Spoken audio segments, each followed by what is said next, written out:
kabarnya hari ini? Apakah kalian bahagia?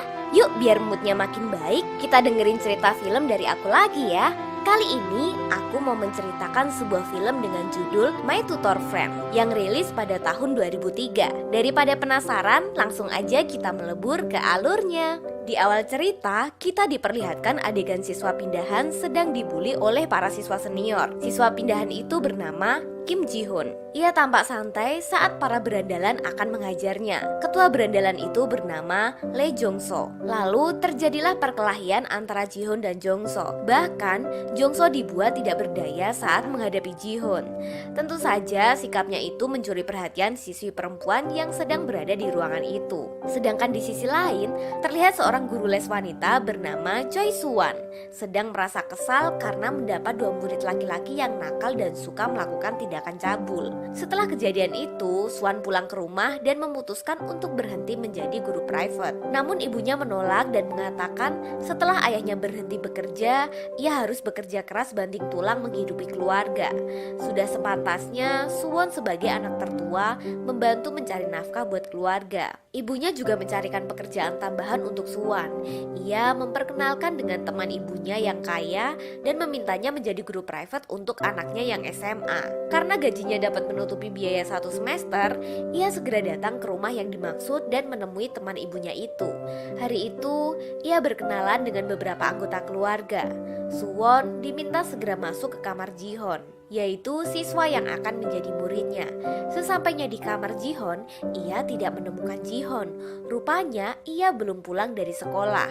Ia pun berkeliling melihat-lihat seputar isi kamar Ji-hoon. Namun tak lama terdengar suara dari balik pintu.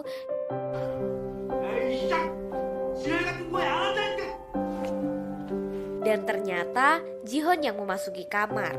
Tanpa sengaja, Suwon terjatuh saat akan membuka pintu. Saat itu, Ji-hoon tidak mau mendapat guru private. Dan ia pun sekilas memperkenalkan diri dan ternyata mereka adalah seumuran. Mereka akhirnya membuat kesepakatan jadwal belajar. Ia meminta tetap datang dan pergi sesuai dengan jadwal.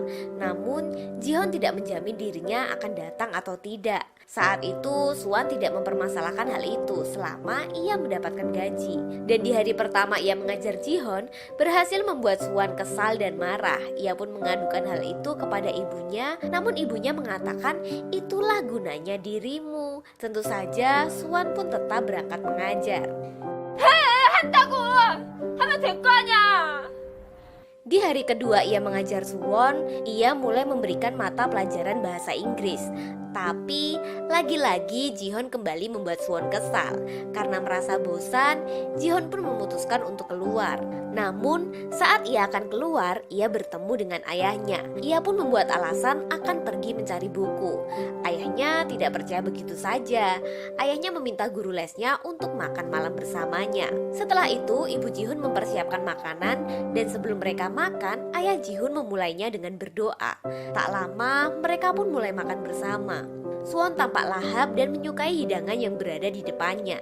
Seketika itu Suwon memuntahkan makanan dan makan malam itu menjadi kacau. Ternyata yang ia makan adalah torpedo sapi. Ia pun malu dan segera pulang. Tentu saja Ji-hoon merasa kesal dan memintanya untuk tidak kembali makan malam di tempatnya kembali. 너 앞으로 우리 집에서 밥 먹지 마. 더러워. Keesokan harinya, Suwon menceritakan kejadian itu kepada teman-temannya. Temannya itu memberikan masukan kepada Suwon untuk lebih kuat dan semangat menghadapi Ji-hoon. Dan teman-temannya memberikan tips untuk memberikan pertanyaan serta tugas-tugas yang sulit. Di hari selanjutnya, Suwon mengajar dan ia mencoba mempraktekkan apa yang sebelumnya ia dapatkan dari temannya.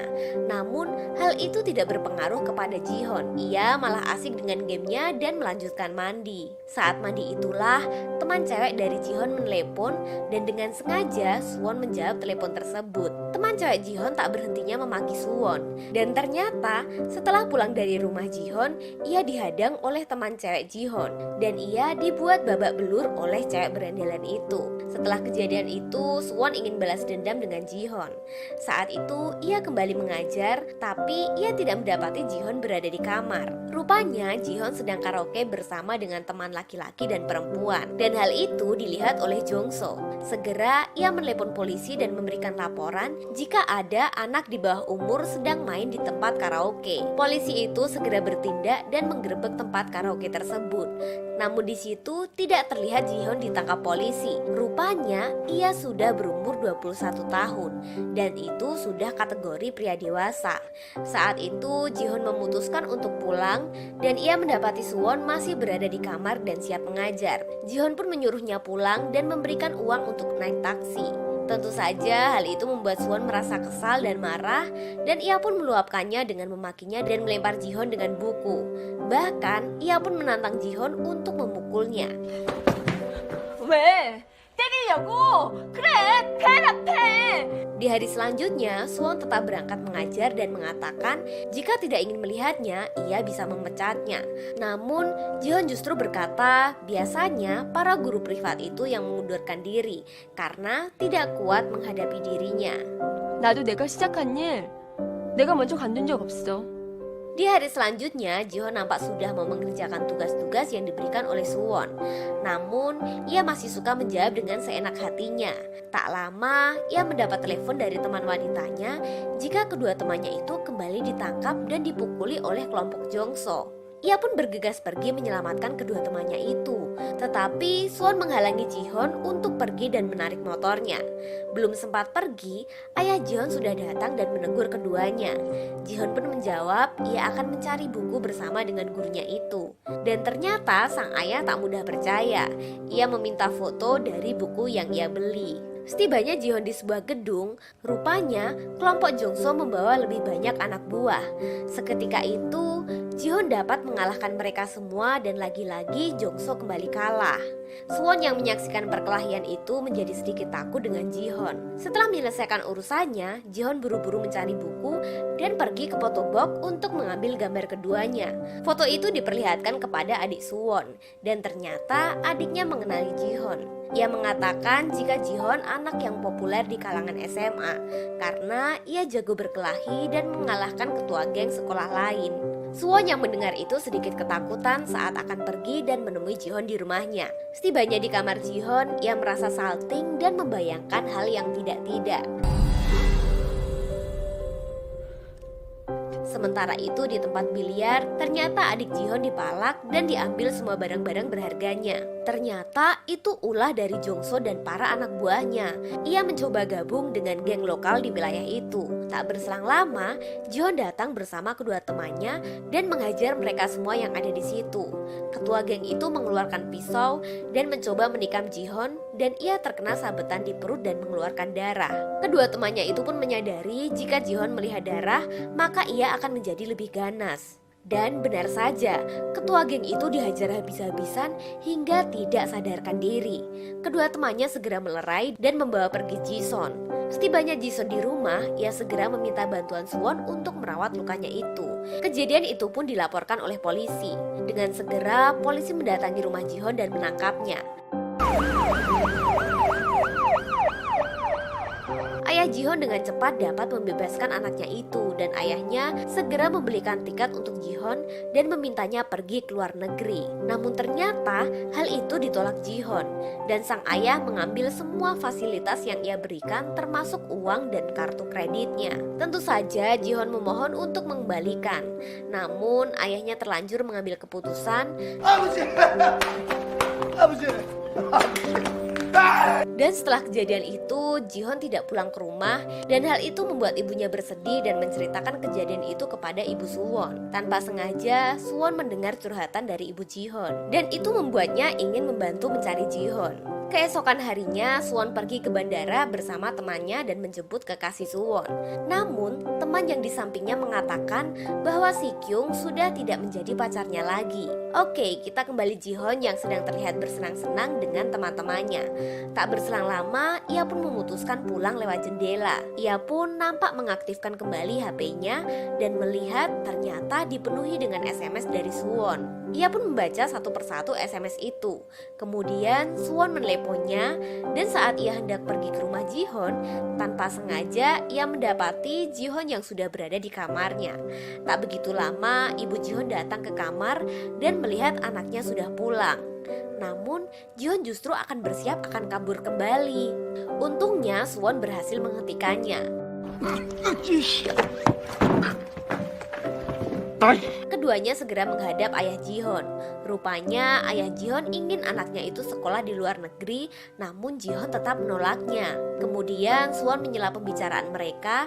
Menurut Suwon, jika Jihon pergi ke luar negeri itu akan lebih berdampak buruk. Ia bisa menjadi pengguna narkoba dan akan menjadi mafia karena tidak ada pengawasan dari kedua orang tua. Suwon juga menyarankan untuk memberikan pilihan dan keputusan masa depan kepada Jihon sendiri. Kemudian secara tiba-tiba Jihon mengatakan akan menaikkan nilai rata-rata pelajarannya menjadi di atas 50 di pertengahan semester. 이번 중간고사에서 평점 50점 넘길 테니까. Tetapi Suwon justru menganggapnya mustahil dan tentu saja hal ini menjadi perdebatan di antara mereka. Suwon merasa jika nilai itu mustahil ia dapatkan, tetapi Jihon bertekad akan dapat meraihnya dengan dibantu Suwon tentunya. Suwon kembali memberikan taruhan jika ia dapat nilai tersebut, ia akan naik panggung dan menari di acara kampus besok. Setibanya di sekolah, banyak teman-teman merasa kaget melihat perubahan Jihon yang kemana-mana selalu membaca dan belajar. Bahkan saat di toilet pun ia tetap menghafalkan pelajaran. Namun hal tersebut belum dapat memberikan nilai yang dia targetkan. Jihon pun tidak kurang akal dan ia mengumpulkan orang-orang pintar di sekolahnya dan memerintahkan mereka membuat soal minimal 100 pertanyaan yang dimana pertanyaan itu selalu keluar di ujian. Mereka segera melakukan perintah tersebut dan tak lama ujian sekolah pun dimulai. Jihon mengalami sedikit masalah, namun ia berhasil mendapatkan nilai rata-rata, yaitu 50,1. Meskipun hanya lebih 0,1, tapi tetap saja di atas target yang ditentukan. Jihon pun segera menunjukkannya kepada Suwon. Saat ia melihat nilai itu, Suwon menjadi kesal dan harus menepati janjinya menari di atas panggung. Jihon pun membawanya ke acara kampus dan Suwon pun menepati janjinya itu. Saat ia tampil menari di atas panggung, banyak pria yang menyukainya dan mulai mendekat ke arah Suwon untuk menyurakinya. Tentu saja melihat hal itu, Jihon merasa kesal dan pergi meninggalkan acara. Jihon akhirnya mengantar pulang Suwon. Saat akan berpamitan, Jihon bermaksud akan mengajak pergi Suwon. Namun ia menolaknya dan mengatakan jika di hari itu ia akan pergi ke panti asuhan. 꾸리지 마. 잘 가. Jihon ternyata ikut Suwon pergi ke panti asuhan dan mendapat tugas mencuci selimut anak-anak panti. Ia pun merasa kesal mendapat tugas itu, terlebih tanpa sengaja ia mendengar percakapan Suwon dan Si-kyung. Tapi Jihon merusak suasana percakapan itu.